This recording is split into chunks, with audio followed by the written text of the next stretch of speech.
डाले दहम के, ए बुची रंग डाले दहम के, हाथ फेर द अपना चोली पर। ए बुची रंग डाले दहम के, हाथ फेर द अपना चोली पर। ए बुची रंग डाले दहम के, हाथ फेर द अपना चोली पर।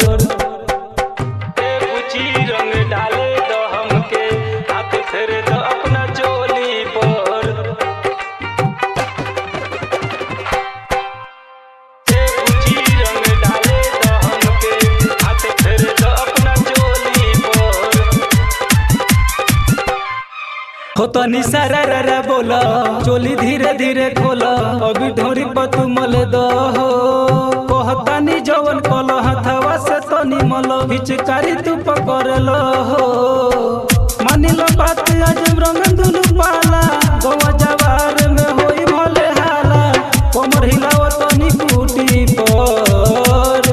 ए बुची रंग डाले दहम के, ए बुची रंग डाले दहम के, हाथ फेर द अपना चोली पर। ए बुची रंग डाले दहम के, हाथ फेर द अपना चोली पर। ए बुची रंग डाले दहम के, हाथ फेर द अपना चोली पर। ए बुची रंग डाले दहम के, हाथ फेर द अपना चोली पर। ए बुची रंग डाले दहम के, हाथ फेर द अपना चोली पर। हो तनी ओढ़नी हटाओ, दुनु गाल रंगावा, मुँह ठीक से देखे दहो। बाट फगुआ के लहर, होली मनी गाँव सो, रंग धीरे से छिड़के दहो। चले से आदो मासूम बन जाइए खास हो, प्रदीप परवान तोहर कर दी नास हो। दिल लागल तोहर कुटी पर।